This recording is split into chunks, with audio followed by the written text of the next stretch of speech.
Welcome to our comprehensive guide on the transportation of dangerous goods, or TDG. In this video, we'll explore the essential regulations, safety practices, and legal requirements for handling and transporting hazardous materials. Whether you're a transporter, handler, or simply want to understand the basics, this series will walk you through the critical aspects of TDG. We'll cover everything from definitions and classifications to emergency procedures and documentation. Let's begin our journey into the world of dangerous goods transport, ensuring safety and compliance at every step. Transportation of dangerous goods is governed by a complex web of international and national regulations. Organizations like the International Maritime Organization, IMO, International Civil Aviation Organization, ICAO, United Nations, UN, and Transport Canada all play vital roles. In the United States, Title 49 of the Code of Federal Regulations, CFR, is key. These regulations ensure that dangerous goods are handled safely across borders and modes of transport. Understanding these frameworks is crucial for anyone involved in the movement of hazardous materials. Proper training is at the heart of safe, dangerous goods transport. In Canada, the TDG program follows Directive B, which mandates additional training for anyone handling hazardous materials. This ensures that all personnel are aware of the risks, regulations, and procedures required to keep themselves and the public safe. Training is not just a recommendation, it's a legal requirement, and it must be kept up to date to remain compliant with national standards. Typical TDG training program covers several key areas: an overview of TDG regulations, classification of dangerous goods, safety marks and placards, handling of empty containers and vehicles, emergency response procedures, documentation requirements, and a final test. Each of these topics is essential for ensuring that dangerous goods are transported safely and in compliance with the law. Let's dive deeper in each section, starting with the definition of dangerous good. Dangerous goods are defined by law as any product, substance, or organism included by its nature or by regulation in any of the classes listed in the TDG schedule. This schedule, specifically Schedule II of the TDG regulations, outlines the various classes and criteria for what constitutes a dangerous good. Understanding this definition is the first step in ensuring proper handling and compliance. TDG Act, established in 1992, aims to promote public safety during the handling and transport of dangerous goods. Unlike GovOHS or GHS, which focus on employee health and safety, the TDG Act is specifically concerned with the safe movement of hazardous materials. It prohibits anyone from transporting dangerous goods unless all requirements of the Act and its regulations are met, making compliance a legal obligation. According to Section 9.7 of the TDG regulations, no person may handle, offer for transport, or transport dangerous goods unless they are properly trained and hold a valid certificate of training, or are under the direct supervision of someone who is trained. This certificate is valid for 3 years, after which retraining is required. Ensuring all personnel are trained is not just best practice, it's the law. Let's clarify some important terms. Handling refers to loading, packing, unloading, or moving dangerous goods in any container or facility. A safety mark includes any label, placard, or sign displayed on dangerous goods or their containers. The shipping document is any document accompanying dangerous goods, detailing their nature and handling requirements. Finally, the packing group indicates the degree of danger. Group I for great danger, Group II for moderate danger, and Group III for minor danger. Dangerous goods are classified into 9 classes based on the type of hazard they present. These include explosives, gases, flammable liquids and solids, oxidizers, poisons, radioactive materials, corrosives, and miscellaneous dangerous goods. Each class has specific handling, packaging, and transport requirements to ensure safety throughout the supply chain.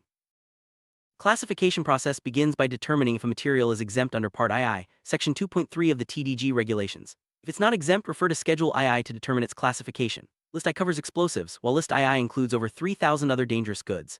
Accurate classification is essential for proper labeling, documentation, and safe handling.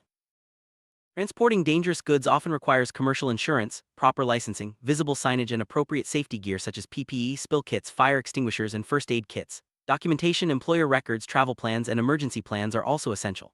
These requirements ensure that, in the event of an incident, everyone is prepared to respond safely and effectively. Certain exemptions apply to the transport of gasoline and diesel fuel. If containers are transported in an open vehicle with visible labels or placards, are securely fastened, and the total capacity does not exceed 2,000 liters, some TDG requirements are relaxed. However, safety and proper labeling remain essential, even when exemptions apply. Propane transport also has specific exemptions. Containers must be in an open vehicle, placards visible, and each cylinder securely fastened. The total quantity must not exceed 500 kg. These measures help reduce risk while allowing for practical transport of propane in smaller quantities. For herbicides and pesticides, partial exemptions apply if the product is transported in a tank of 5,000 liters or less, used for mixing or holding prior to application, and the tank is properly placarded. These exemptions balance safety with the practical needs of agricultural operations. Gasoline, diesel, and propane are exempt from using TDG shipping documents, vehicle placards, except for herbicides and pesticides, and training, registration, and reporting requirements. However, immediate notification of authorities is still required in case of loss or release, and containers must always be labeled. Class 1 covers explosives, which are further divided into subcategories. Materials with a mass explosion hazard, such as TNT and dynamite, fall under 1.1. Military shells with projection risk are 1.2, while fireworks and similar items with fire or projection risk but no mass explosion hazard are 1.3. Each subcategory has unique handling and transport requirements to minimize risk. Class 2 includes flammable gases like propane and acetylene, non-flammable gases such as nitrogen and oxygen, and poisonous gases like sulfur dioxide. Hazards include explosion, fire, container rupture, frostbite, asphyxiation, toxicity, and irritation. Proper containment, labeling, and handling are crucial to prevent accidents. Flammable liquids have a flash point below 61 degrees C and are commonly used as fuels such as gasoline, fuel oil, and diesel. The flash point is the minimum temperature at which a liquid gives off enough vapor to ignite. Hazards include fire, explosions, toxic fumes, corrosivity, and water contamination. Proper storage and transport are essential to prevent incidents. Class 4 includes flammable solids, materials prone to spontaneous ignition, and hydroreactive materials. Examples are safety matches, active coal, and sodium. These substances can ignite easily or react dangerously with water, requiring special handling and storage procedures. Class 5 covers oxidizing substances and organic peroxides. Oxidizers like ammonium nitrate can intensify fires, while organic peroxides such as benzoyl peroxide are highly reactive. Both types require careful segregation from flammable materials and strict temperature control during transport. Class 6 includes poisonous and infectious materials, which may be solid or liquid. These substances are hazardous by inhalation, skin contact, or ingestion. Examples include pesticides, lead compounds, disinfectants, and hospital waste. Strict handling, labeling, and containment are required to prevent exposure. Radioactive materials are regulated under Class 7. These include substances like uranium hexafluoride and are categorized by their level of radioactivity. Category I white, Category II yellow, and Category III yellow. Special packaging, labeling, and documentation are required to ensure safety during transport. Class 8 includes corrosive materials such as sulfuric acid. These substances can cause severe damage to living tissue and materials. Proper packaging, labeling, and use of protective equipment are essential when handling and transporting corrosives to prevent injury and environmental harm. Class 9 covers miscellaneous dangerous goods, including products like biphenyl PCB and asbestos. These materials may not fit into other classes but still pose significant risks during transport. Proper identification and handling are essential for safety. Placards and safety signs are critical for identifying the presence and type of dangerous goods. Labels are used for packages and small containers, while placards are for large containers and transport units. Special signs like danger provide additional warnings. These visual cues help emergency responders and handlers quickly assess risks. Safety marks must be used on all containers, packages, tanks, cylinders, and transport units carrying dangerous goods. These marks indicate the presence, type, and degree of risk. If the total quantity of dangerous goods exceeds 454 kg, even if individual classes are below their limits, a danger placard must be displayed on the vehicle. Transporting dangerous goods involves multiple activities, including manufacturing, loading, offloading, storage, inspection, and transportation. Each step requires strict adherence to safety protocols to prevent accidents and ensure compliance with regulations. Coordination between all parties is essential for safe and efficient operations. At storage sites, it's important to control the entry and exit of hazardous materials using a registry. Regularly check if security measures are adequate, verify the identity and integrity of shippers and carriers, and follow the National Fire Code and workplace health and safety regulations. Always adhere to internal employer instructions for added safety. Batteries, especially lithium types, are considered dangerous goods due to their risk of fire, explosion, and chemical leakage. Proper packaging, labeling, and handling are essential to prevent incidents during transport and storage. Always follow manufacturer guidelines and regulatory requirements for battery safety. Handling batteries, ensure they are stored in approved containers, away from flammable materials, and protected from physical damage. Use appropriate PPE and never transport damaged or leaking batteries. Properly label all battery shipments and follow all TDG requirements for documentation and emergency response. Let's look at some real-world examples of battery safety. Improper storage, damaged packaging, or lack of labeling can lead to fires, chemical leaks, and serious injuries. Always inspect batteries before transport and never ignore warning signs or damaged containers. Prevention is key to avoiding dangerous incidents. Continuing with battery safety, always ensure batteries are separated from metal objects and other batteries to prevent short circuits. Use non-conductive packaging materials and secure batteries to prevent movement during transport. These simple steps can prevent major accidents and ensure compliance with TDG regulations. For maximum safety, always follow the latest guidelines for battery transport. This includes using approved containers, clear labeling, and up-to-date documentation. Regularly review safety procedures with your team and stay informed about regulatory changes to ensure ongoing compliance and safety.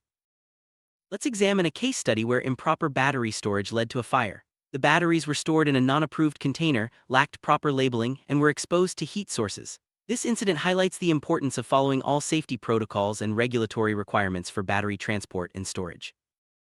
It's important to recognize unsafe practices in the transport and storage of dangerous goods. The following images show examples of poor labeling, damaged containers, and improper storage.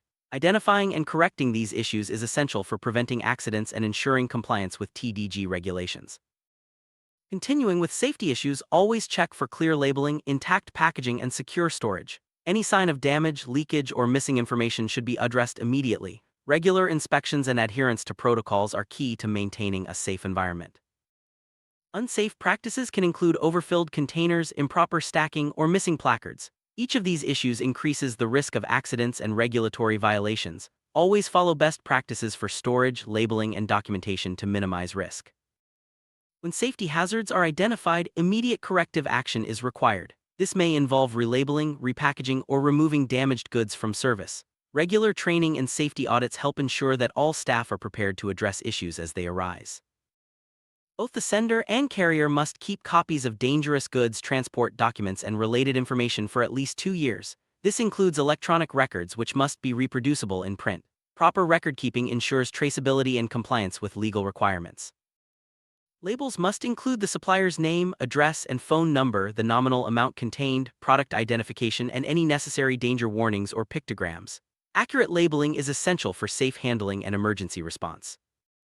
Each dangerous good must be accompanied by detailed information, including its primary class, compatibility group, subsidiary class, UN identification number, packing group, applicable transport requirements, and any specific provisions.